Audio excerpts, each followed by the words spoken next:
Throughout the 1970s, a paralyzing fear gripped northern England.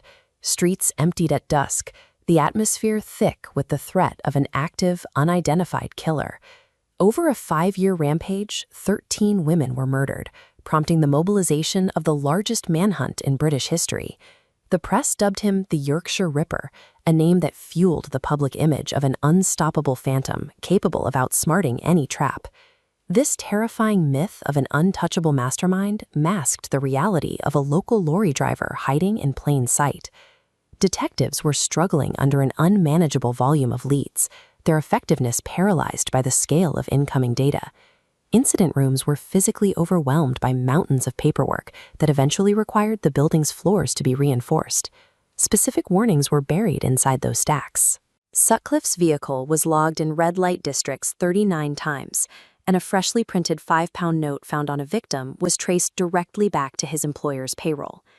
Despite these flags, Peter Sutcliffe was brought in for questioning, interviewed, and released on 9 separate occasions. This is Peter Sutcliffe. His ability to remain free while being repeatedly flagged by a massive investigative machine reveals the systemic failures that allowed the killings to continue for 5 years. Sutcliffe's pathology had roots in his childhood home. His father was a domineering figure who publicly humiliated his mother, at one point exposing her for having an affair in a calculated, violent fashion. Witnessing this degradation forced a shy, socially awkward boy to compartmentalize his identity. He retreated into a secret world, building a deep resentment toward women while attempting to perform the macho persona his father demanded. In 1969, this internal resentment met a specific trigger. A sex worker mocked him for his inability to perform sexually, a humiliation he was never able to neutralize. Forensic analysts identified his use of knives and sharpened screwdrivers as a direct extension of this trauma. In the absence of traditional sexual assault at the crime scenes, these tools became his method of penetration, a violent overcompensation for his own feelings of impotence. His violence was driven by a compulsive need to counteract deep-seated humiliation, utilizing methodical malice to regain a sense of power over his victims. During the early years of the killings, systemic police bias hindered the investigation. Because the initial victims were sex workers, detectives frequently dismissed the crimes as isolated attacks by disgruntled clients. This prejudice minimized the urgency of the initial response. It granted Sutcliffe a crucial grace period to refine his methods without the pressure of a coordinated region-wide manhunt. The investigation only shifted into high gear with the murder of 16-year-old Jane MacDonald. Since she was a student with no ties to sex work, her death ignited mass public panic, forcing the police to scale up their response. However, the expanded manhunt relied on an analog index card system.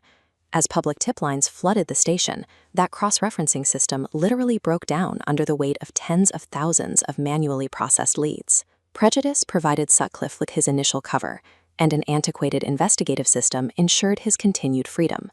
The investigation was eventually derailed by what appeared to be a breakthrough, a series of letters and an audio tape from a man claiming to be the killer.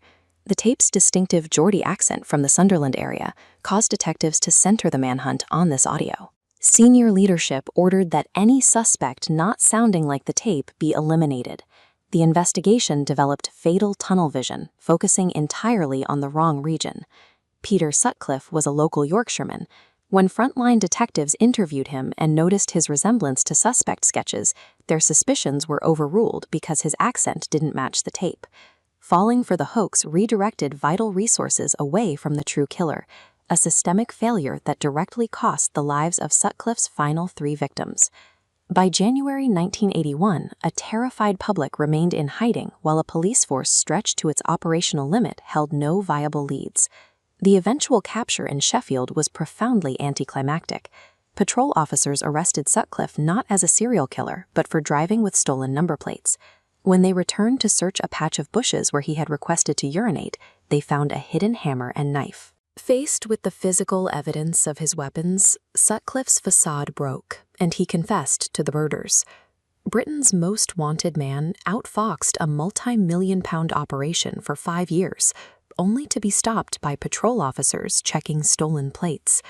At his trial, Sutcliffe claimed he was a schizophrenic, instructed by the voice of God from a headstone to cleanse the streets. Psychiatric experts and the jury rejected this defense. They recognized his ability to methodically hide his crimes and maintain a stable home life as the hallmarks of a calculating, sexually motivated predator. The verdict of 20 life sentences finalized the assessment of his psyche. Sutcliffe was a fully aware predator who chose to act on his fantasies for his own gratification. While Sutcliffe remained in prison until his death, the permanent physical and psychological scars borne by survivors like Tracy Brown remain a testament to his crimes. 13 lives were extinguished by a single man's deep-seated misogyny and obsession with personal humiliation. Sutcliffe's unprecedented kill count was the result of methodical malice exploiting an investigative system blinded by bias, buried in paper, and derailed by a hoax.